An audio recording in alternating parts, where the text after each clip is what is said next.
Hello, John McConnin here with UpsideDownRealEstate.com and McConnin & Company Realty. My brokerage has negotiated and closed over 100 short sales. We've helped others negotiate another 100. We have agents in my office who separately have negotiated 100. We have a lot of experience dealing with the banks, and we deal with them every day. CCP 580E, you may have heard, has now been amended to include seconds. Basically, on January 1st, 2011, 580E came about, and it stated that the lenders had to release the remaining loan balance if they agreed to a short sale and the short sale closed when they were the senior loan. Now, the new bill, which was Senate Bill 458, I had it written over there, was signed into law and became effective immediately according to the language of the bill, so that 580E was amended to include seconds.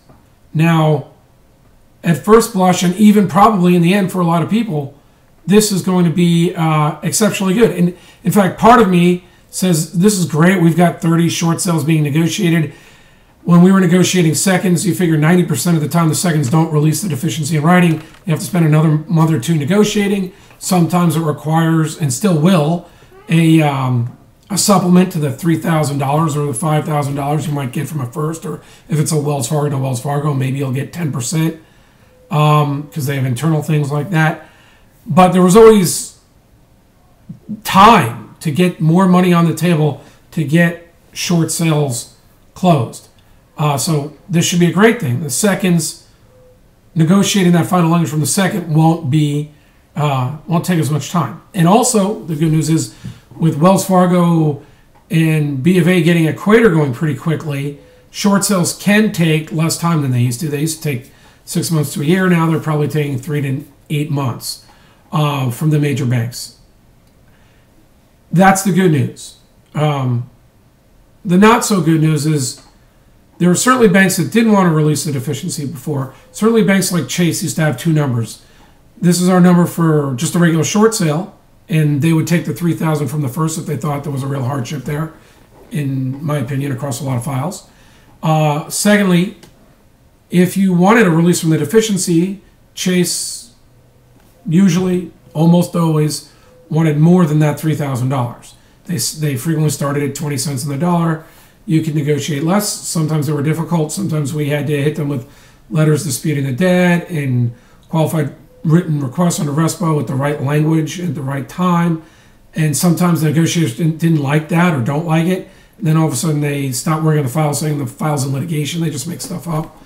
All these things could happen again now that seconds will soon know that if they agree to a short sale, they're releasing the deficiency. In other words, if you're a second and you're dealing with a client who has no assets and no job, you might take that $3,000 and figure the market's not going to return, and you might not be able to collect over the next few years, and it's probably just easier to close the file than do all the administrative work that would be involved in a collection. However, many seconds were getting smart, and they were reviewing the file. When clients had assets, they were looking at their other options. Now, some seconds, they told me on the phone, Chase specifically, said, well, we'll do short sales with realtors and just get the deficiency released, and then we'll go after the people later. Now they're not going to have that option. So now you've got to be prepared that negotiations are going to be tougher with seconds, and it probably makes a lot of sense to do the asset planning, the asset protection, and maybe even the asset movement prior to doing a short sale. If you've got assets to protect, you've got an income to consider. And also, finally, or not finally, but in addition, I think now more than ever, you want to do that careful consideration of all your options. Walk away, or strategic default, or short sale. Put that effort in at the beginning of the file so you can, 1, position your short sale well, or 2, know, hey, it might be too risky to go ahead and expose these assets to a second that now may pay more attention to whether I actually have them. So in short, good news, probably speeds up the time. More people will get released from the deficiency. Not as many people will be collecting. But the beginning of the file, I think it's more critical than ever. You figure out what your exposure is and what your best strategy is. we will be speaking about this more in the future. Thanks, John McConnin, UpsideDownRealEstate.com.